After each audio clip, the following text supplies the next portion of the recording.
Thank you, Scott. I think, in fact, that I'd quite like to leave it there. I think Scott did a very good job of really describing what the whole thing is about. I also think in the tech industry, there's a lot of people who sort of talk from the sidelines. Basically, there's social media, there's lots of sort of places where people can voice their opinion. And I'm very grateful to Scott and to RWK Goodman for actively getting behind it, getting behind State School Ventures, and trying to help. I think we'll always be friends, Scott. So thank you very much. Also, thank you to all of you for coming along today. Your support means a lot to me as well. I started State School Ventures because I had a feeling that state-educated people were under-indexed in UK tech. Since I started State School Ventures, I sort of read some research that's been done into the area, and even I was surprised by just how under-indexed state-educated people are in UK tech. So a state-educated person is 13 times less likely to be a UK tech CEO than a privately educated person. And as Scott said earlier, only 6% of the country goes to private school. I think this matters. I think it matters partly because it's unfair, but I accept lots of things in life are unfair.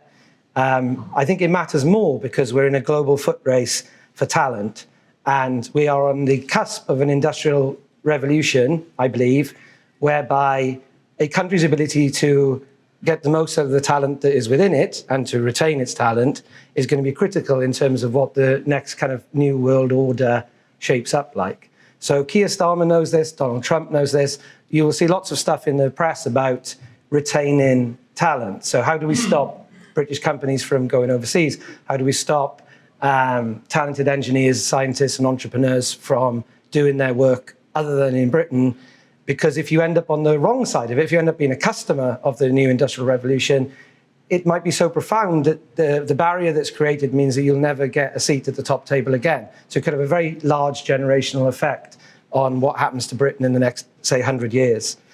I'm actually not that, or State School Ventures doesn't really have any sort of remit in terms of retaining talent, though. I leave that to the establishment. That's really a question for government.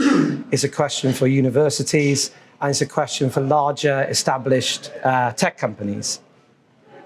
What I am interested in or working on is the inclusion of talent.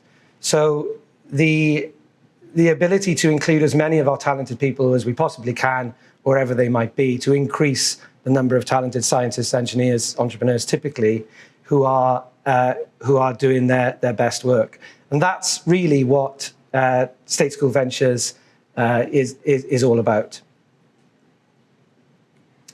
I think we live in very exciting times. I'm extremely excited about the next 36 months in terms of the impact on most people's lives. I think everybody will end up living in a kind of better world, thanks to some of the scientific developments and engineering developments that are ahead, with one exception. I'm very confident that AI will be bad for social mobility. And the reason I believe it'll be bad for social mobility is because the best tools and services will be expensive. These models are expensive. The tools are expensive to build. And so I think it's reasonable to expect the usage of those tools to be expensive. And what that means is if you have time and money, you're very likely to be able to access better education, better health, better wealth management, longevity, things like AI implants, which seem a little bit like science fiction today, I think will come. I think they will create almost a kind of superhuman level of one person's ability to get lots of things done or to understand problems. And it might create a kind of insurmountable barrier to social mobility. I don't really want to live in the bottom half of the section, but I'm not terribly excited about living in the top half of the section either.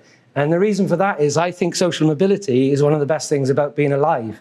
It's part of the foundational levels of like the human condition. The idea that you can make your life better or your lot better if you're talented and you work hard is very profound. I'd say it's the thing that America has got most right in the last 250 years, is the idea of the American dream And the sort of getting rid of the class system in the 18th century was a revolutionary idea in Europe, but it worked really well for America to have this type of mobility.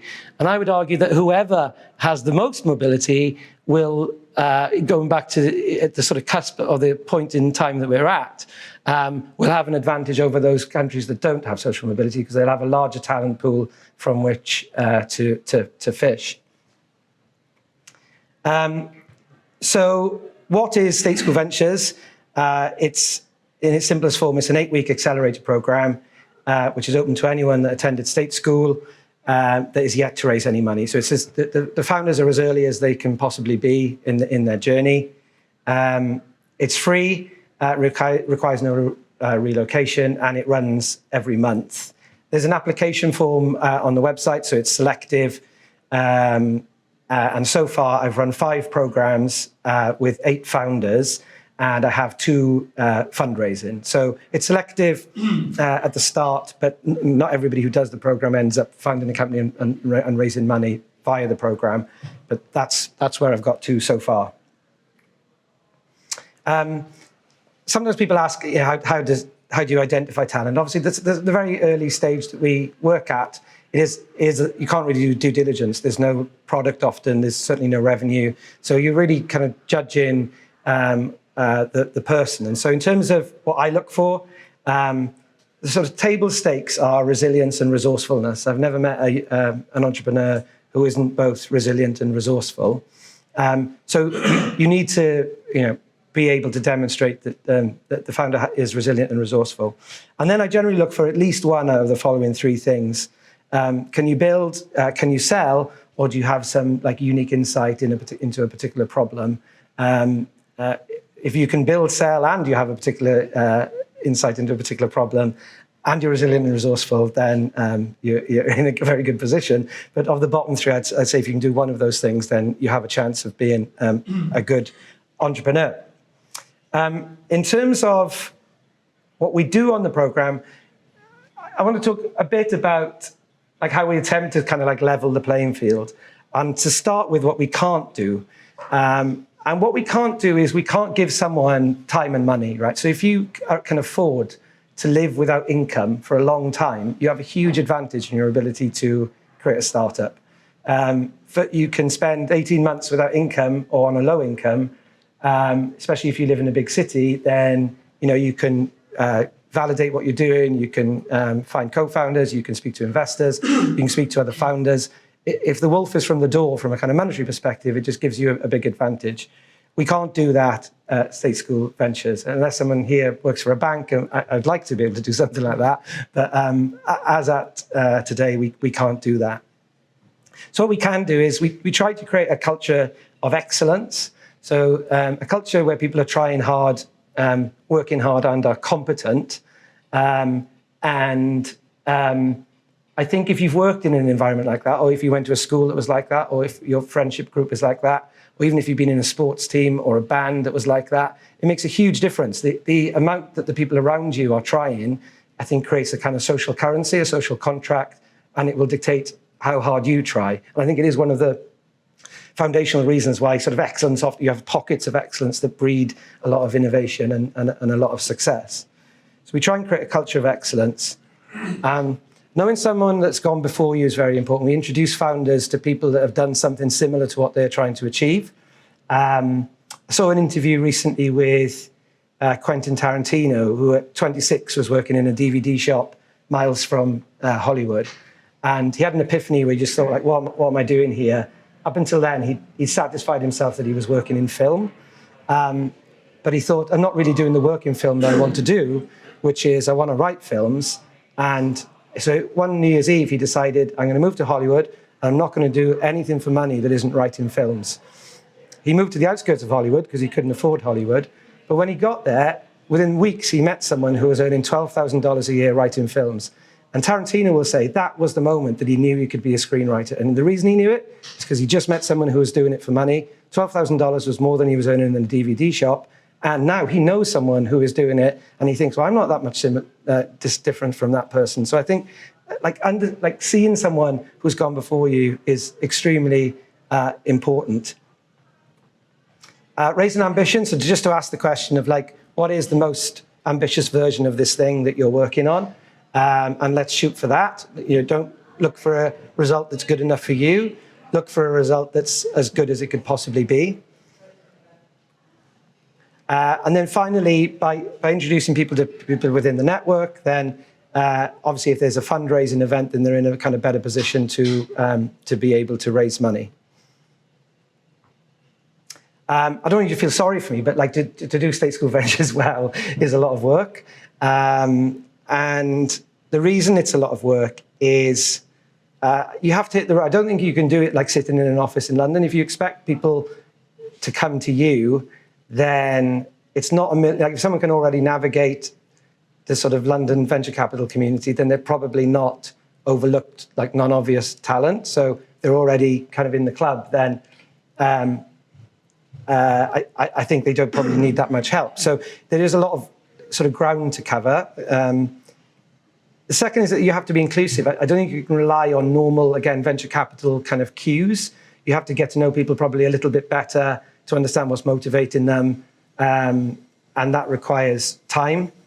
And then the final thing is if you find someone who has very high potential, then the work you do with them is also, it can be quite a lot. You're trying to condense quite a lot of things. You're refining a proposition. You might be validating it, and you might be fundraising. So there's a lot of kind of work involved once you're sure you've got someone that has a good chance of being a successful entrepreneur.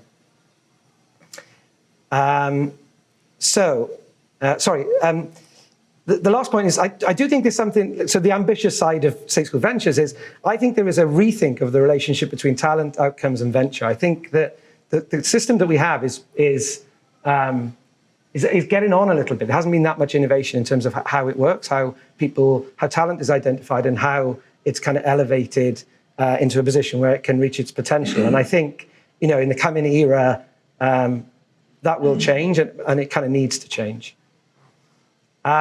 If you'd like to support State School Ventures, there's a few things you can do.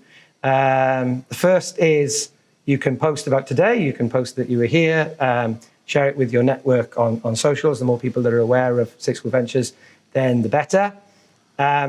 You can refer people to the application form. So if you know someone who, I know some people in the room work in venture, you meet people who might be too early for your firm, but you think are talented, then by all means send them to the application form, which is on the website.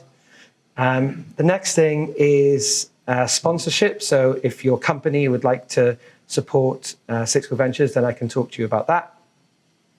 And finally, in 2025, I'm going to be introducing memberships, which are kind of for individuals that want to get on the inside of State School Ventures and meet with some of the mentors, meet with some of the founders.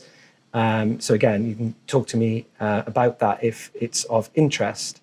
Those are my contact details if anybody wants to get in touch.